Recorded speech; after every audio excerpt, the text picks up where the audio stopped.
Audio Jungle. Audio Jungle.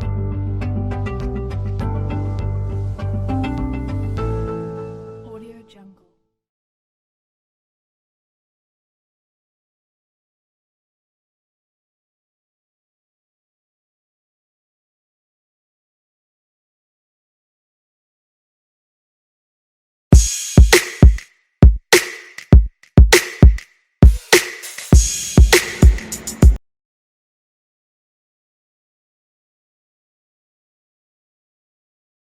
Pengertian dari teks deskripsi. Untuk memahami pengertian dari teks deskripsi, alangkah baiknya kita memahami apa itu teks deskripsi. Kata deskripsi berasal dari bahasa Latin yaitu describe, yang berarti gambaran, perincian, atau pembeberan.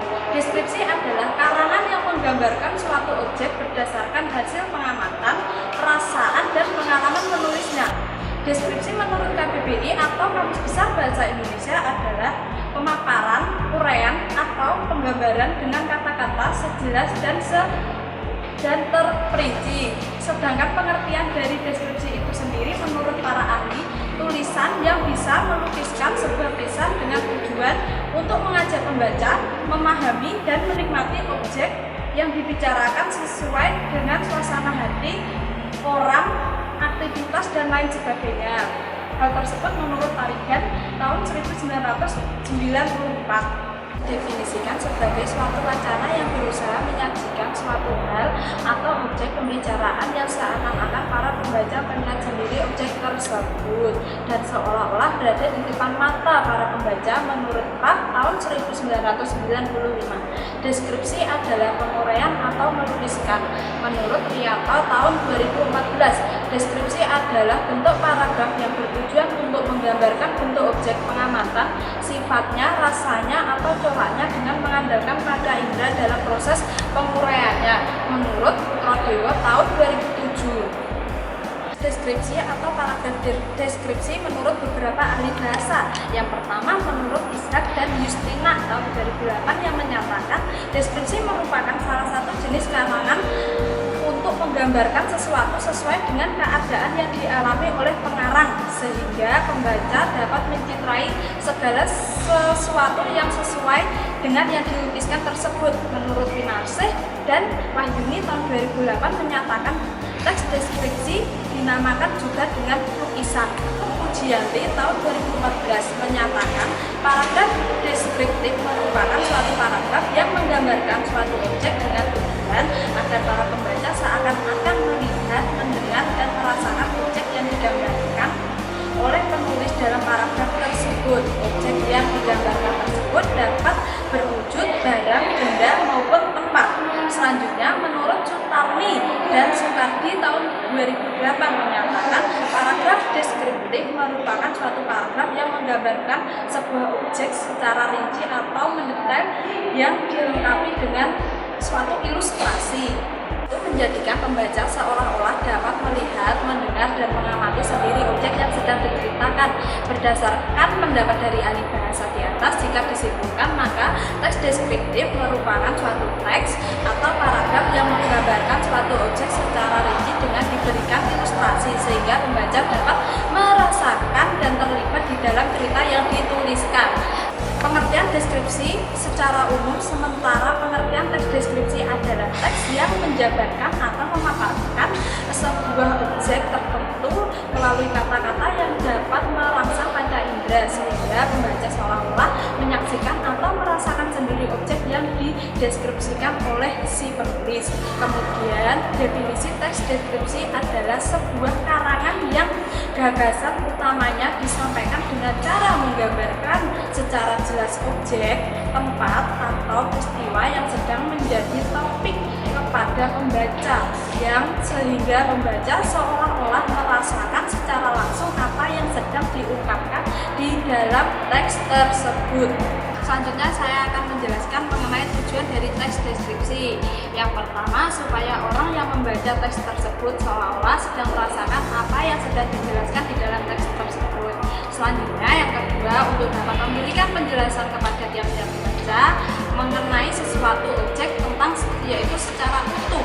Hal ini dalam upaya agar mereka dapat mengerti mengenai objek yang disajikan di dalam teks deskripsi tersebut. Selanjutnya yang ketiga, teks deskripsi merupakan teks yang dibuat dari hasil sebuah pengamatan.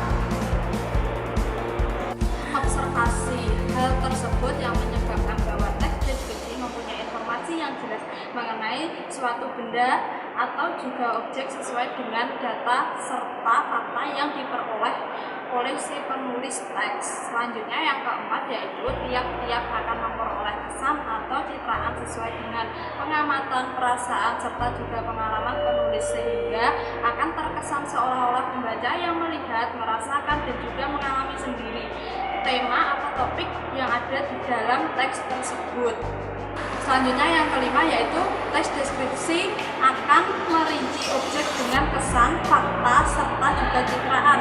Dari tujuan teks deskripsi tersebut, pembaca dapat memperoleh kesan atau citraan sesuai dengan pengamatan, perasaan, dan pengalaman penulis sehingga seolah-olah pembaca yang melihat, merasakan, dan mengalami sendiri objek tersebut.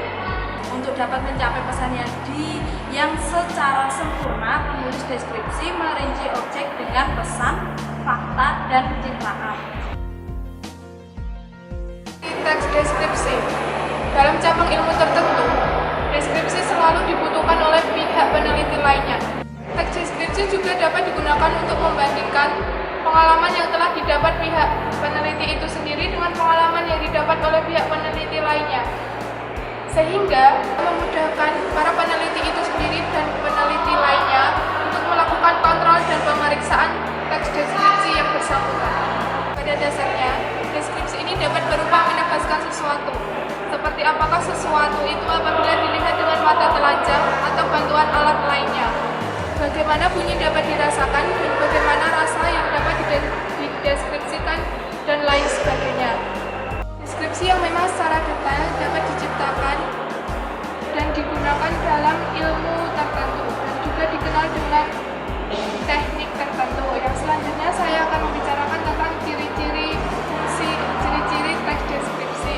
Yang pertama, paragraf deskripsi membicarakan tentang suatu objek atau kejadian, misalnya binatang gajah, binatang harimau, atau topan, dan lain sebagainya. Yang kedua, teks deskripsi dijelaskan dengan sangat jelas dan rinci serta melibatkan penginderaan pembaca. Hal ini sesuai dengan teknik penginderaan dalam pelajaran bahasa Indonesia. Misalnya, pohon itu memiliki daun yang berwarna kuning. Nah, dengan begitu, pembaca akan dapat membayangkan bagaimana warna daun dari pohon tersebut. Yang ketiga, ketika para pembaca membaca teks deskripsi, maka ia seolah-olah akan langsung berada di depan objek yang akan dibahasnya. Misalnya, teks deskripsi yang membicarakan tentang keramaian Jalan Sudirman di mana lalu lalang kendaraan yang sangat ramai dengan suara musik. Dengan begitu, pembaca akan langsung merasakan ia seolah-olah berada di Jalan Sudirman tersebut. Yang keempat, paling mudah dikenali adalah teks deskripsi yang menjelaskan tentang ciri fisik suatu objek berupa bentuknya, ukuran, warnanya, atau ciri psikis seperti kondisi yang sangat rinci. Yang terakhir yaitu pada umumnya bersifat non-ilmiah atau fisik. Dari ketiga yaitu struktur teks deskripsi. Struktur teks deskripsi adalah struktur yang meliputi identifikasi, klasifikasi, dan deskripsi. Bagian klasifikasi menyusun bersistem dalam kelompok atau golongan menurut kaidah atau standar yang ditetapkan. Deskripsi bagian-bagian teks yang berisi tentang gambaran-gambaran bagian di dalam teks tersebut. Setelah kita mengetahui bagian ciri-ciri dari sebuah teks deskripsi, alangkah baiknya jika kita juga mengetahui bagaimana struktur yang terdapat teks di dalam struktur teks deskripsi. Dalam membuat sebuah teks deskripsi agar lebih terarah dan tersusun secara utuh, harus memenuhi 3 hal. Pada struktur diantaranya adalah sebagai berikut. 1. Identifikasi. Identifikasi berasal dari sebuah kata yang berbunyi identity, yang artinya adalah meneliti atau menelaah. Sedangkan dalam hal kegiatan artinya adalah mencari, menemukan, meneliti, dan mengumpulkan, mencatat data dan informasi. Kaitannya identifikasi dengan sebuah teks deskripsi adalah untuk cari identifikasi seseorang, benda yang ingin dijelaskan, dan lain sebagainya. Contohnya yaitu, jahe adalah tumbuhan serbaguna. Tumbuhan ini memiliki banyak sekali manfaat. Salah satunya adalah bahan penyedap makanan. Jahe juga bisa menciptakan rasa pedas pada sebuah makanan sehingga makanan akan terasa lebih nikmat. Selain menjadi bahan makanan, jahe bisa digunakan sebagai obat-obatan. Tumbuhan ini dipercaya bisa mengobati dan mencegah penyakit seperti masuk angin. Hal ini dikarenakan jahe memiliki satu senyawa yang berguna untuk tubuh manusia. Materi kedua yaitu klasifikasi. Klasifikasi merupakan sebuah kata serapan yang berasal dari bahasa Belanda. Classification, yang kata tersebut juga berasal dari bahasa Prancis yaitu classification. Begitu pula pada teks deskripsi ini, ialah sebuah penyusunan dengan sistematis pada kelompok berdasarkan kaidah dan standar yang sudah ditetapkan. Contohnya, hewan bisa dibagi menjadi beberapa macam menurut jenis makannya. Pembagiannya tersebut antara lain herbivora, karnivora, dan omnivora. Hewan herbivora yaitu sebutan untuk hewan yang mempunyai jenis makanan berupa tumbuhan. Posisi hewan herbivora adalah sebagai konsumen tingkat pertama pada rantai makanan. Jenis hewan yang masuk dalam jenis herbivora yakni sapi, belalang, dan kuda. Kambing dan keledai juga bisa. Hewan karnivora merupakan sebutan untuk hewan yang memangsa hewan jenis lain. Deskripsi merupakan suatu upaya pengelolaan sebuah data menjadi sesuatu yang dapat diungkapkan dengan jelas dan tepat. Hal tersebut bertujuan agar bisa dimengerti oleh orang yang tidak mengalaminya secara langsung. Dan deskripsi pada sebuah teks adalah sebuah tulisan yang berisikan gambaran atau penjelasan tentang sebuah objek tertentu atau suatu topik pada teks pembahasan tersebut. Contohnya yaitu, aku memiliki kucing bernama Cat. Bulunya berwarna putih bersih dengan sedikit warna hitam pada kepalanya. Cat memiliki ekor yang panjang dan sedikit goresan pada telinganya dan kakinya. Kucingku sangat suka memakan ikan dan minum susu. Kucingku dapat menghabiskan 3 potong ikan berukuran sedang setiap harinya. Ini yaitu pola pengembangan teks deskripsi. Pada teks deskripsi terdapat 3 macam pola tersebut, di antaranya adalah teks deskripsi subjektif, teks deskripsi spesial, dan teks deskripsi objektif. Terdapat beberapa juga pada masing-masing pola. Adapun pola dari teks deskripsi adalah sebagai berikut. 1. Si spasial atau paragraf ini menggambarkan objek, kasus, ruangan, benda, atau suatu tempat. Pada paragraf deskripsi spasial adalah paragraf yang topiknya berupa ruang atau tempat. Paragraf ini mendeskripsikan suatu ruangan atau tempat dengan sangat jelas kepada para pembacanya atau pendengarnya. Dengan tutur, penulis menggambarkan suatu ruangan dari kiri ke kanan, dari timur ke barat, dari bawah ke atas, dari depan ke belakang, dan sebagainya. Selain keadaan ruangan, kamu juga bisa menggambarkan pada suatu yang ada di dalam ruangan tersebut, mulai dari jenis-jenis benda di dalam ruangan hingga letak-letaknya. Kamu harus bisa menjelaskan ruangan dan isinya tersebut dengan sangat detail dan spesifik, sehingga pembaca merasa seolah-olah mereka tahu dan kenal isi ruangan tersebut. Contohnya yaitu pada malam hari, pemandangan rumah terlihat begitu eksotis apabila dengan cahaya lampu yang memantul dari seluruh penjuru rumah memberikan penerangan sangat hangat bagi siapa saja yang memandangnya. Lampu-lampu taman yang bersinar menambah kesan eksotis yang telah ada begitu hangat dan begitu indah. Paragraf deskripsi objektif. Objektif bermakna pada adanya atau sesuai dengan kenyataannya. Oleh karena itu, paragraf ini menggambarkan suatu objek dengan sesuai kenyataan tanpa adanya opini atau kesan pribadi. Contohnya yaitu, sayup-sayup terdengar kumandang azan asar di masjid tua di kampung kumuh itu. Suara yang tak punya variasi dan monoton terdengar setiap masuklah kesalahan suara. Dan suara siapa lagi kalau bukan suara Pak Imam yang semua giginya telah tiada, namun tak seorang pun pendengar pun tergugah atas panggilan salat itu, kecuali 2-3 orang tua yang menjadi jamaah tetap di sana. Memang telah demikian keadaan masyarakat di kampung itu dari waktu ke waktu. Nyaris tak ada perubahan kecuali bangunannya yang semakin mengkhawatirkan. Dinding papanya yang sudah lapuk dimakan rayap, beberapa papan telah terlepas dari tiang, atap sengnya pun telah banyak yang bocor, sehingga tiap kali turun hujan air menggenangi lantai, namun tak seorang pun berdiri, kecuali Pak Imam tua itu.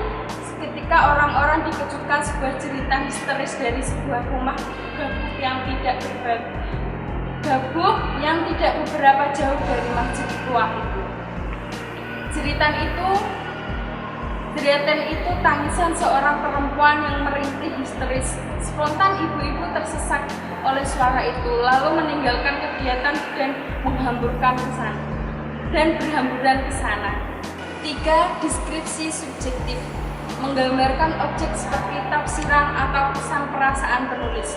Paragraf deskripsi subjektif berbeda dengan paragraf deskripsi objektif. Paragraf ini menggambarkan suatu objek berdasarkan apa yang dirasakan, dilihat oleh penulis itu sendiri.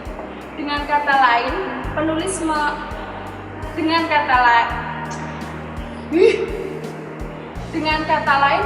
menuangkan opini-opini pribadi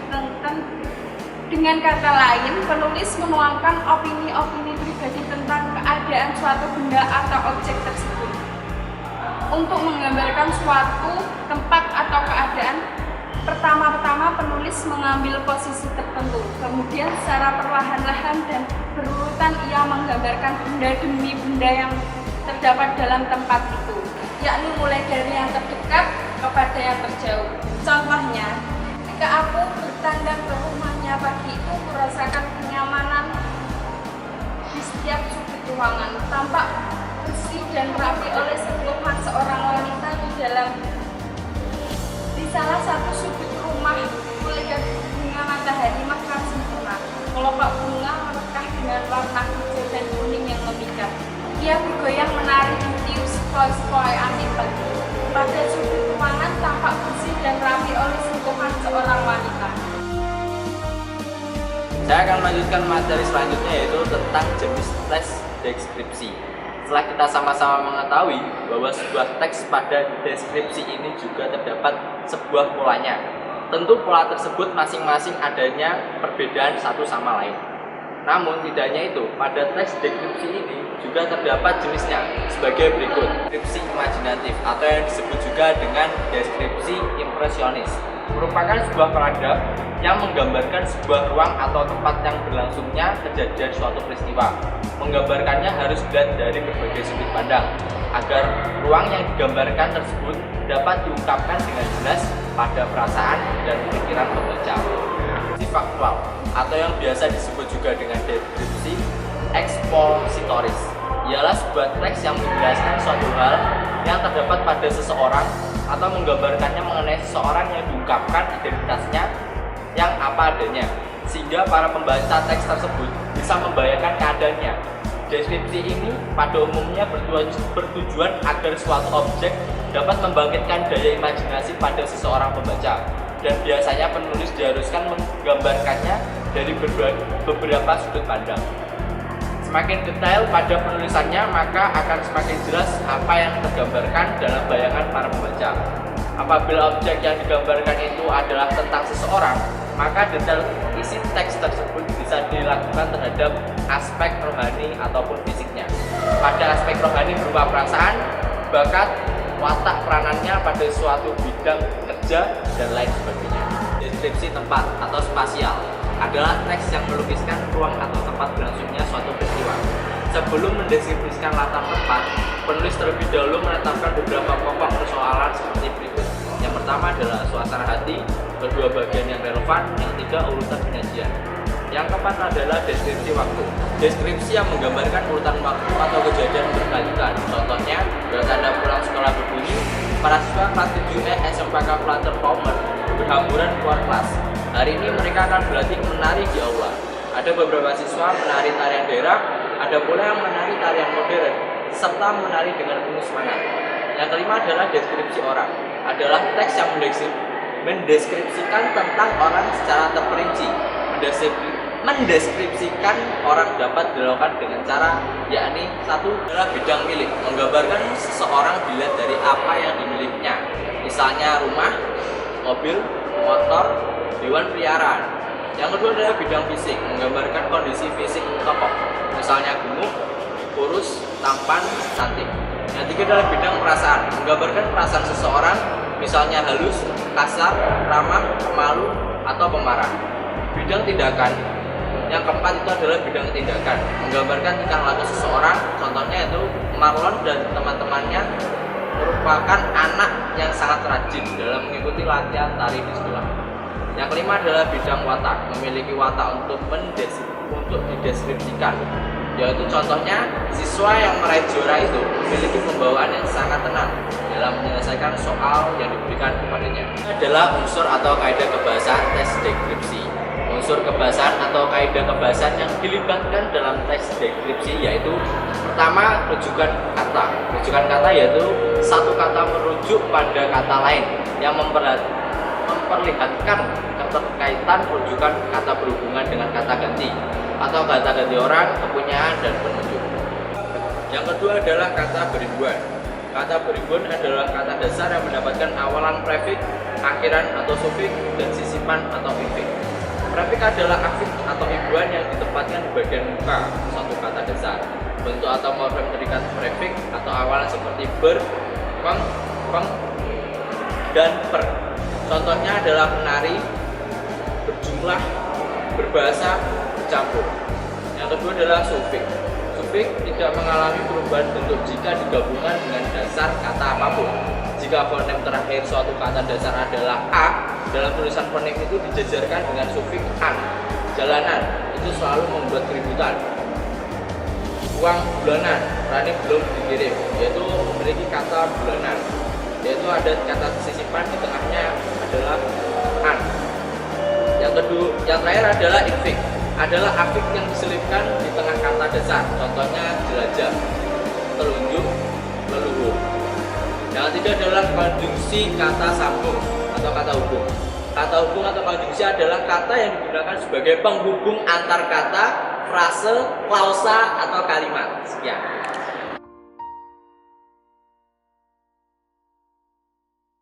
Penyusunan urutan gagasan dalam karangan. Gagasan demi gagasan disajikan secara runtut, bagaikan air mengalir yang tidak pernah putus. Keselarasan dan kesesuaian antara bagian deskripsi dengan bagian lainnya, sehingga teks deskripsi tersebut enak dibaca. Pembaca pun bisa mengerti teks yang disajikan dengan gampang dan mudah untuk dipahaminya. Keterperincian, penguraian objek sampai ke bagian atau hal-hal yang kecil, seperti hanya dalam mendeskripsikan sesuatu pasti ada ciri yang khas dari apa yang dideskripsikan, sebaiknya disusun agar lebih menarik minat pembaca. Yang ketiga, kelogisan bahasa yang digunakan. Menurut Arifin dan Amran Tausai, kelogisan adalah ide kalimat itu dapat diterima oleh akal dan penulisannya sesuai dengan ejaan yang berlaku. Terutama kalimat yang harus masuk akal, meskipun objek yang digambarkan merupakan objek khayalan. Logis dalam hal ini juga menuntut adanya pola pikiran sistematis atau runtut atau benar. Sebuah kalimat yang sudah benar, strukturnya sudah benar pula pemakaian unsur-unsur yang lain, seperti tanda baca, kata maupun frase. Dapat terjadi salah karena maknanya tidak masuk akal atau lemah dari segi logika. Menurut Amran Tausai dan Arifin, kesatuan adalah keseimbangan antara pikiran, gagasan, dan struktur bahasa yang digunakan. Kesatuan gagasan kalimat ini diperlihatkan oleh kesepakatan yang kompak dan kepaduan pikiran yang baik. Ciri-ciri yang kesatuan adalah a. Adanya subjek dan predikat yang jelas. Hindari menggunakan kata depan, di, ke, sebagai, dan lain-lain sebelum subjek. Yang B. Tidak terdapat subjek ganda. Yang C. Tidak menggunakan kata penghubung intrakalimat dalam kalimat tunggal. Yang D, predikat kalimat tidak didahului oleh kata yang. Adapun langkah-langkahnya adalah sebagai berikut. Yang pertama, tentukan tema atau objek yang akan menjadi bahan pembahasan. Langkah paling awal dalam membuat suatu karangan adalah menentukan tema atau topik karangan.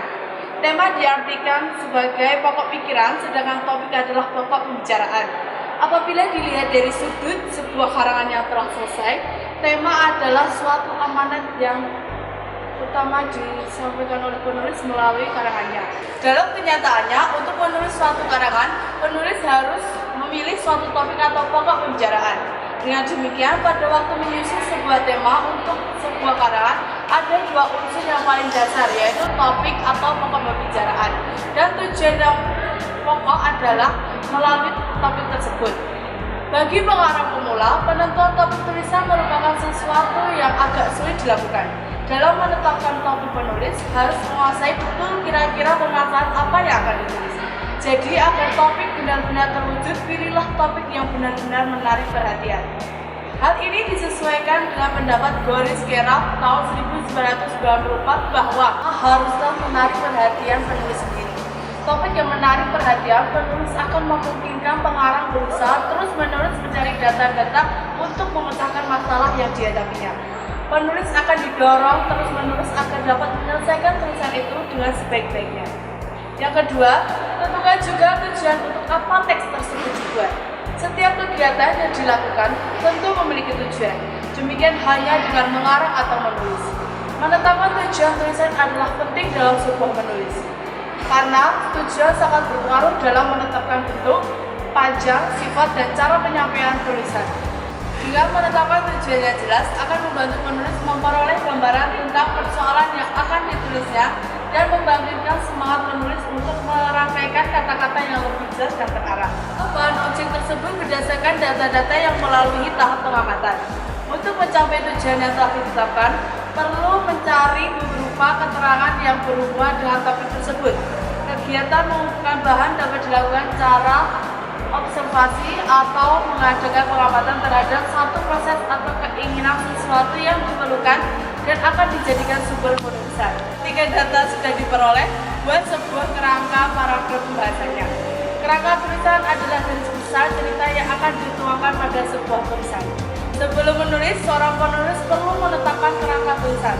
Kerangka tulisan merupakan pedoman atau acuan penulis tentang hal-hal apa saja yang akan ditulis. Sehingga dengan menggunakan kerangka tulisan, alur cerita yang akan ditulis semakin jelas dan terarah.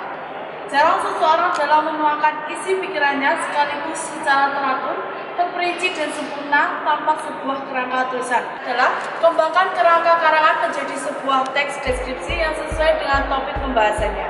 Setelah kerangka karangan disusun, maka tahap selanjutnya adalah mengembangkannya menjadi sebuah tulisan yang utuh. Pengembangan kerangka karangan dilakukan satu persatu.